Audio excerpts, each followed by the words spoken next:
Hello learners, welcome to banking solutions. कैसे हैं आप सभी? आशा करता हूं आप सभी बहुत ही अच्छे होंगे। आपकी तैयारी बहुत अच्छे से चल रही होगी। आप में से कई सारे एस्पिरेंट्स ऐसे होंगे जो 2-3 साल से एग्जाम्स की तैयारी कर रहे हैं, बैंक एग्जाम्स की, बट बैंक एग्जाम क्लियर नहीं हो पा रहा है। कभी आपका प्री निकलता है तो मेंस नहीं निकल पाता है, कभी कभी तो प्री ही क्लियर नहीं होता है। इसका पीछे का एक ही रीजन है कि आप अपनी गलतियों को रिपीट मोड पे चलाए जा रहे हैं। अपनी गलतियों से सीख नहीं रहे हैं, बस गलतियों को रिपीट मोड पे चलाए जा रहे हैं और छोड़ दे रहे हैं। एग्जाम का रिजल्ट आता है या मॉक टेस्ट आप देते हैं तो उसको वैसे ही छोड़ देते हैं। जो भी गलती कर रहे हैं आप उसको देखते ही नहीं है दोबारा। या फिर हो सकता है आपको अपनी गलतियों के बारे में पता ही नहीं चल रहा हो। तो आज की इस वीडियो में आपको टॉप 3 मिस्टेक बता रहा हूं जो बैंकिंग एस्पिरेंट्स करते हैं, जिनके चक्कर में उनका एग्जाम क्रैक नहीं हो पा रहा है। अगर आप फ्रेशर हैं तो आप इन गलतियों को मत करिएगा। अगर आप रिपीटर हैं तो इन गलतियों को अगर आप कर रहे हैं तो इन गलतियों को करना छोड़ दीजिए। तभी आपका एग्जाम क्रैक हो सकता है, चाहे वो एसबीआई पीओ क्लर्क हो, आईपीएस पीओ क्लर्क हो या आरआरबी पीओ क्लर्क हो। मिस्टेक नंबर 1 की ओर बढ़ते हैं। सबसे पहला मिस्टेक जो आप कर रहे हो वो इंग्लिश सेक्शन को इग्नोर करने का करते हैं। बहुत सारे एस्पिरेंट्स ये एक्सक्यूज देते हैं कि मैं हिंदी बैकग्राउंड से हूं या मैं नॉन इंग्लिश बैकग्राउंड से हूं तो मेरा इंग्लिश अच्छा नहीं है, तो मैं इंग्लिश सेक्शन के अलावा बाकी सेक्शन पे ध्यान देता हूं, इंग्लिश में बस कट ऑफ क्लियर करने पर मार्क्स ले आता हूं या ले आती हूं। बट ऐसा करने से ना आपका सिलेक्शन रुक जाएगा। देखिए, क्वांट और रीजनिंग ये जो सेक्शन है ना, इसमें लगभग सबके एक जैसे मार्क्स आते हैं। टॉपर को छोड़कर, मतलब जो 35 आउट ऑफ 35 ला रहा है उनको छोड़कर बाकी स्टूडेंट को देखें ना, तो उनके लगभग लगभग बराबर मार्क्स आते हैं। बट जो गेम चेंजर होता है वो होता है इंग्लिश सेक्शन। अगर आपकी इंग्लिश की तैयारी बहुत बढ़िया है तो ये आपको सिलेक्शन दिलाएगा। अगर आपकी एग्जाम की तैयारी, इंग्लिश की तैयारी अच्छी नहीं है तो ये आपको रिजेक्शन भी दिला सकता है, सेम सेक्शन। तो इसको आप अपने हथियार की तरह यूज करें। इंग्लिश सेक्शन को इतना स्ट्रांग कर ले, इतना स्ट्रांग कर ले कि इसमें आपके मार्क्स कटे ही ना। मैक्सिमम मार्क्स आप इंग्लिश से स्कोर कर पाए। और ऐसा नहीं कि बहुत टफ होता है इंग्लिश। अगर आपने अच्छे से पढ़ाई कर रखी है ना तो आपका इंग्लिश सेक्शन आराम से मार्क्स आप स्कोर कर सकते हैं सेक्शन में। अगर आप हिंदी बैकग्राउंड से भी हैं तो भी आपका क्लियर हो जाएगा ये। देखिए, इंग्लिश सेक्शन स्ट्रांग करने के लिए मैं आपको बताता हूं क्या चीजें करनी होती है। सबसे पहला चीज जो आप हर एक एस्पिरेंट, हर एक एजुकेटर के मुख से सुनते होंगे कि रीडिंग पे ध्यान दो, रीडिंग करो। बैंक के एग्जाम में रीडिंग ही सबसे बड़ा हथियार है इंग्लिश सेक्शन के लिए। और रीडिंग के लिए आपको एडिटोरियल बताया जाता होगा, मैं भी आपको एडिटोरियल बोलता हूं रीडिंग के लिए। बट आप में से कई सारे स्टूडेंट्स ऐसे हैं जो एडिटोरियल पढ़ नहीं पाते हैं। 1 से 2 दिन, 3 दिन तक मोटिवेशन रहेगा एडिटोरियल पढ़ने का, फिर चौथे दिन से एडिटोरियल पढ़ना छोड़ देंगे। ऐसा क्यों? क्योंकि एडिटोरियल समझ में नहीं आता है शुरू शुरू में। और एडिटोरियल अगर शुरू में समझ में नहीं आ रहा है तो मोटिवेशन ही नहीं आएगी ना करने की। 2 से 3 बार, 4 बार आप कर रहे हैं, इंटरेस्ट ही नहीं आएगा करने का, तो आप छोड़ ही दीजिएगा। अगर आपको इंटरेस्ट, अगर आपको इंग्लिश समझ में आता है तो एडिटोरियल कम से कम 2 करना ही चाहिए हर रोज। लेकिन अगर आपका इंग्लिश में एडिटोरियल पढ़ने में इंटरेस्ट नहीं बन पा रहा है तो उसके लिए आप कुछ चीजें कर सकते हैं। पहला चीज, आप आर्टिकल्स पढ़ सकते हैं। ठीक है, अपना इंटरेस्ट वाला चीज में, जैसे कि आप कुकिंग में अगर आपको इंटरेस्ट है तो कुकिंग का आर्टिकल पढ़ सकते हैं। या फिर अगर आपको क्रिकेट में इंटरेस्ट है, क्रिकेट का आर्टिकल पढ़ सकते हैं। अगर आपको टेक में इंटरेस्ट है, टेक का आर्टिकल पढ़ सकते हैं। जिस चीज में इंटरेस्ट है उसका आप आर्टिकल पढ़ सकते हैं। शुरू में 2-3 आर्टिकल पढ़िए हर रोज। अगर आपको आर्टिकल भी नहीं पढ़ना हो तो आप स्टोरी या नॉवेल पढ़ सकते हैं। ठीक है, नॉवेल पढ़िए जिसमें भी आपको, जिस आपका जॉनरा में आपको इंटरेस्ट है, चाहे रोमांटिक हो, साईफाई हो, जिसमें भी आपको इंटरेस्ट है वो आप नॉवेल पढ़ सकते हैं। थ्रिलर पढ़ सकते हैं, हॉरर पढ़ सकते हैं, जिसमें भी आपको इंटरेस्ट है वो नॉवेल आप पढ़ सकते हैं। शुरू में कम से कम 3 से 4 पेज नॉवेल का पढ़िए, एक पेज का कोई भी एक नॉवेल उठा लीजिए और उसको आप पढ़ सकते हैं। अगर आप बोलिएगा तो मैं आपको एक इजी नॉवेल बता दूंगा, कोई 2-3 नॉवेल आपको बता दूंगा, इसको आप स्टार्टिंग के लिए शुरू कर सकते हैं। तो नॉवेल पढ़िए। धीरे धीरे जब आपका 10 दिन 12 दिन नॉवेल पढ़ते पढ़ते हो जाए तो फिर धीरे धीरे एक एडिटोरियल पढ़ना शुरू करिए। ठीक है, उतना जोर देकर नहीं पढ़ना, बस ऐसे ऊपर ऊपर से पढ़ लीजिए। बाकी नॉवेल पढ़ने पे ध्यान दीजिए। और जब भी आप कोई भी आर्टिकल पढ़ रहे हैं, एडिटोरियल पढ़ रहे हैं, नॉवेल पढ़ रहे हैं, तो कोशिश करिए हर रोज कम से कम 10 नए वोकैब सीखिए। ठीक है, जो भी आपको 10 वर्ड्स मिल रहा है कॉपी पे लिखिए, रिवाइज करिए। ये बहुत ज्यादा जरूरी है, वोकैब आपको सीखना हर रोज जरूरी है। ठीक है, तो शुरू आप नॉवेल या आर्टिकल से कर सकते हैं, धीरे धीरे एडिटोरियल पे स्विच करिएगा। क्योंकि शुरू में देखिए, डे 1 से अगर आप एडिटोरियल पढ़ना शुरू करिएगा, बोरिंग लगेगा, छोड़ दीजिएगा। तो डे 1 से आप एडिटोरियल मत करिए, आप पहले नॉवेल या आर्टिकल पढ़ना शुरू करिए। ठीक है, और तीसरा चीज, टॉपिक वाइज इंग्लिश को करिए। ठीक है, टॉपिक वाइज करिए। पहले आप एरर कर रहे हैं तो एरर का पूरा कंप्लीट करिए टॉपिक को, फिर क्लोज टेस्ट करिए, फिर आप आरसी करिए। जैसे जैसे एक एक टॉपिक वाइज करते चलिए। ठीक है, और जब सारा टॉपिक आपका क्लियर हो जाए सारा टॉपिक, तो फिर आपको क्या करना है, फिर आपको सेक्शनल मॉक्स लगाते चलना है। ठीक है, इस तरह से करिएगा तो आपका इंग्लिश में डेफिनेटली स्कोर इंप्रूव होगा, आपको देखने को मिलेगा। ठीक है, तो इंग्लिश सेक्शन को आपको इग्नोर नहीं करना है, इंग्लिश सेक्शन को आपको अच्छे से प्रिपेयर करना है, इसको अपना हथियार बनाना है ताकि आपका एग्जाम क्रैक हो जाए। ठीक है, तो इंग्लिश सेक्शन का मिस्टेक नंबर 1 आपने जो किया, इंग्लिश को इग्नोर करने का किया, इसको छोड़िए। ठीक है, इंग्लिश सेक्शन को इग्नोर मत करिए, इंग्लिश सेक्शन को अपना हथियार बनाइए, अच्छे से इंग्लिश सेक्शन की तैयारी करिए। नेक्स्ट बारी आती है मॉक्स को लेकर। या तो आप मॉक सॉल्व करते तो एनालिसिस करते नहीं है, या अगर एनालिसिस करते भी है तो ढंग से नहीं करते, एनालिसिस करने का आपको तरीका ही नहीं पता है।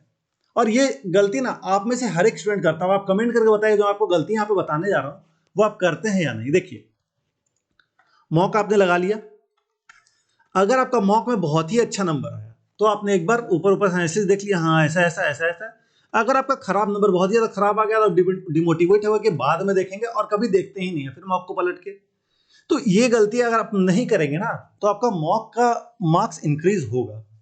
देखिए, मॉक में एनालिसिस करने का एक तरीका होता है। ठीक है, आप में से कई लोग एनालिसिस करते भी हो तो गलत तरीके से करते होंगे। 3 सेक्शन होता है, इंग्लिश, क्वांट और रीजनिंग। ठीक है, ये 3 सेक्शन होता है। पहले मैं इंग्लिश का एनालिसिस का तरीका बताता हूं। देखिए, इंग्लिश सेक्शन में सबसे पहला चीज है कि आप तुक्का मत लगाइएगा। ठीक है, रीजन मैं आपको बता रहा हूं, तुक्का लगाने से क्या होता है कि मान लीजिए आप इंग्लिश में 10 क्वेश्चन सही करते हैं, 10 क्वेश्चन गलत और 10 क्वेश्चन स्किप कर दिया। आपने 20 क्वेश्चन अटेम्प्ट किया जिसमें से आपके 10 सही हुए, 10 आपके रॉन्ग हो गए और 10 आपने स्किप कर दिया। ठीक है, अब जो आपने स्किप किया उसकी आप हो सकता है एनालिसिस करें, देखें क्या गलती किया आपने। जो आपने गलत किया है उसका भी आप एनालिसिस करते होंगे, बट जो आपने सही किया है उसको आप छोड़ देते होंगे कि सही तो किया ही मैं, तो इसको क्या ही देखना। बट जो आपने सही किया था ना, हो सकता है उसमें आपका तुक्का लगा हो। मान लीजिए आपने एरर का क्वेश्चन सॉल्व किया, ठीक है, आपने एरर में मार्क कर दिया डी ऑप्शन सही हो गया, बट आपने जो सोचकर मार्क किया था वो ना होकर आंसर कुछ और है। ऐसे में लोग एक्सक्यूज देते कि पढ़ के तो मुझे समझ में आया था कि यहां पे गलती लग रहा है इसलिए मैंने इसे मार्क कर दिया। तो ऐसे में आपका इंग्लिश नहीं सुधरने वाला है। ठीक है, ये चीज छोड़ दिए कि मुझे लग रहा था इसलिए मैंने मार्क किया है। प्रॉपर रीजन खुद को दीजिए कि अगर ये गलत है तो क्यों गलत है, तभी उस क्वेश्चन को अटेम्प्ट करेंगे, तो नहीं करने वाले हैं। ठीक है, तो जो क्वेश्चन आपने अटेम्प्ट किया है उसकी भी आपको एनालिसिस करना बहुत जरूरी है। इस तरह से इंग्लिश क्वेश्चन का आप एनालिसिस करिए, और जो क्वेश्चन आपसे नहीं बने, गलत बने, या जो आपने अटेम्प्ट करने के बाद भी गलत सोचकर अटेम्प्ट किया था उसको आपको कॉपी पे लिख के रिवाइज करना है। ठीक है, फिर बारी आती है क्वांट और रीजनिंग की। इनका एनालिसिस एक जैसे तरीके से होता है। देखिए, इसमें भी सेम होगा, आप अटेम्प्ट करेंगे, इसमें से कुछ क्वेश्चन सही होंगे, कुछ क्वेश्चन गलत होंगे, और फिर आप कुछ क्वेश्चन को करेंगे स्किप। ठीक है, जब आप एनालिसिस करने जाते हैं तो आपने जो क्वेश्चन गलत किया उसका एनालिसिस किया, जो क्वेश्चन आपने सही किया उसका एनालिसिस किया। एनालिसिस किस तरह से करते हैं आप, एक बार देख लिया, अच्छा यहाँ पे ऐसे बनेगा, ऐसे बनेगा, ऐसे बनेगा, ऊपर ऊपर से देख लिए। कभी हो सकता है आप कॉपी पे बनाए, कभी हो सकता है ना भी बनाए, ये गलत तरीका है। ठीक है, देखिए, जो क्वेश्चन आपने गलत किया है, स्किप किया है, उसको आपको 2 बार बनाना है। एक बार सॉल्यूशन देखकर बनाना और कॉपी पे बनाना, ऊपर ऊपर से ऐसा नहीं कि ऐसे देख लिया हमने, यहाँ पे ऐसे होगा, ऐसे होगा, ऐसे होगा, नेक्स्ट टाइम कॉपी बना रहे, ऐसा नहीं करना है। एक बार सॉल्यूशन देख के कॉपी पे बनाना है, फिर एक बार खुद से भी सॉल्व करना है आपको, सॉल्यूशन बंद करके फिर खुद से सॉल्व करना है। ठीक है, अब बारी आती है जो क्वेश्चन आपने सही किया उसके एनालिसिस करने का। ये मैं क्या बोल रहा हूं, जो सही किया उसके एनालिसिस का क्या जरूरत हो, तो सही है पहले से। देखिए, जो आपने सही किया है ना, वो रीजन उसका है इसको एनालिसिस करने का कि जो आपने स्किप किया था क्वेश्चन, वो आपका स्किप हुआ है क्योंकि आपने जो क्वेश्चन सही किया उसमें ज्यादा टाइम दे दिया है। जब आप एनालिसिस करते हो तो आपको दिखता होगा ये तो इजी क्वेश्चन था अरिथमेटिक का, ये मुझसे कैसे स्किप हो गया, ये तो मैं कर सकता था या कर सकती थी।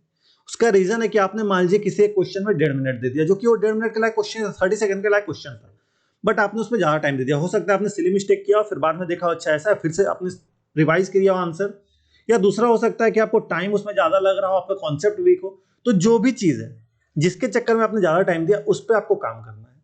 जब आपका यहां पर टाइम बचेगा तभी तो आप स्किप वाले क्वेश्चन को अटेम्प्ट कर पाएंगे, तभी तो आपका मार्क्स बढ़ेगा। तो इस तरह से आपको बाकी सेक्शन की भी करनी है एनालिसिस। तो पूरा एनालिसिस आपको मॉक का इस तरह से करना है। इतना डिटेल में मुझे नहीं लगता आपको कोई एनालिसिस करने का तरीका बताया होगा। ठीक है, फिर सबसे बड़ी मिस्टेक जो करते हैं स्टूडेंट वो है बिना स्ट्रेटेजी का तैयारी करना, गो विद द फ्लो। जो बोलते हैं ना कि आज मैंने ये पढ़ लिया, कल मैं वो पढ़ लेता हूं, कल मैं वो पढ़ लेती हूं, ऐसे करके आप करते हैं, बट ये गलत तरीका है। एक स्ट्रेटेजी, एक प्लान होना आपके पास बहुत जरूरी है। कैसे कैसे आपको पढ़ना है ये आपके पास होना बहुत जरूरी है। अगर आप गो विद द फ्लो करेंगे ना तो आपका रिजल्ट भी गो विद द फ्लो हो जाएगा, बह जाएगा, आपका रिजल्ट मिलेगा ही नहीं आपको। आपको सिलेक्शन चाहिए तो आपको स्ट्रेटेजी चाहिए होगी, ठीक है। स्ट्रेटेजी के बिना सिलेक्शन नहीं होता है। अगर आप खुद से स्ट्रेटेजी नहीं बना सकते हो तो मैं आपको हर रोज स्ट्रेटेजी प्रोवाइड करता हूँ, डिटेल टारगेट प्रोवाइड करता हूँ कि आपको क्या, इंग्लिश हो, क्वांट हो, रीजनिंग हो, करंट अफेयर्स हो या फिर आपका मॉक टेस्ट हो, क्या आपको करना है इंग्लिश में, क्या क्वांट में, क्या रीजनिंग में, हर एक चीज मैं आपको बताता हूँ कि आपको ये चीज करनी है, ये चीज करते जानी है। ऐसे अगर आपको एक प्लान मिलेगा ना कि हर रोज एक चीज करनी है, ये चीज करना आपको पता रहेगा, तो आपके दिमाग में एक मैप बन जाएगा, उस हिसाब से तैयारी करिएगा, ठीक है। तो एक सिस्टमेटिक वे में आपका तैयारी होता चलेगा। तो अगर आपको चाहिए ऐसा किसी का आपको हर रोज टारगेट मिले तो आप इस टारगेट सीरीज को फॉलो कर सकते हैं। एसबीआई क्लर्क का टारगेट सीरीज अभी चल रहा है, एसबीआई पीओ का भी चल रहा है, ठीक है। अभी डे 12 भी बीता है, ज्यादा देर नहीं हुई, अभी भी आप डे 1 से शुरू करेंगे तो आपका एग्जाम अभी भी क्रैक हो सकता है, ठीक है। मैं आपको वीक में 6 डेज टारगेट देता हूं। संडे आपका रेस्ट रहता है, संडे को आपको बैकलॉग क्लियर करना पड़ता है, तो संडे आप बैकलॉग क्लियर करिएगा, बाकी डेज आप अपना टारगेट फॉलो करते चलिएगा, ठीक है। एसबीआई क्लर्क का टारगेट का लिंक आपको डिस्क्रिप्शन में मिल जाएगा, वहां जाकर आप फॉलो कर सकते हैं। ग्रुप भी एसबीआई क्लर्क का टेलीग्राम ग्रुप, आप उसे भी ज्वाइन कर लीजिएगा, वहां पे भी आपको बहुत ज्यादा अपडेट सारे मिलते हैं। और साथ ही साथ अगर आपको कोई डाउट होता है तो वहां पे पूछ सकते हैं अपने, आपकी जो तैयारी कर रहे हैं साथ में वो आपके डाउट क्लियर करेंगे। अगर आपको कोई क्वेश्चन आता है, कोई यहाँ पे डाउट डाला तो आप वहां पे वो भी सॉल्व कर सकते हैं। इससे आपकी प्रैक्टिस होते चलेगी। तो स्ट्रैटेजी भी फॉलो करना बहुत ज्यादा जरूरी है, इसके लिए आप ये स्ट्रैटेजी वाला वीडियो फॉलो कर सकते हैं। अगर आपको वीडियो इन्फॉर्मेटिव लगा, इतना डिटेल में आपको लग रहा है कि मेहनत की है मैंने बहुत अच्छे से, तो आप इस वीडियो को लाइक जरूर से करिएगा और अपने दोस्तों को शेयर करिएगा, ठीक है। बहुत कम लोगों को वीडियो पहुंच पाती है, तो सभी लोगों को शेयर करता है कि पता चले सभी लोगों की कैसे तैयारी करनी है, क्या गलती वो कर रहे हैं, ठीक है। और आप टेलीग्राम ग्रुप ज्वाइन कर लिया, उसका लिंक आपको डिस्क्रिप्शन में मिल जाएगा, इसका भी लिंक आपको डिस्क्रिप्शन में मिल जाएगा। और आपने अगर अभी तक चैनल सब्सक्राइब नहीं किया चैनल को, तो चैनल को सब्सक्राइब जरूर से कर लिया, ताकि आने वाले वीडियोस नोटिफिकेशन आपको मिलती रहे। और आपके सब्सक्राइब करने से मोटिवेशन मिलती है, तो फ्री है सब्सक्राइब करना, सब्सक्राइब कर लीजिए। आपको आपके एग्जाम के लिए all the best, thank you.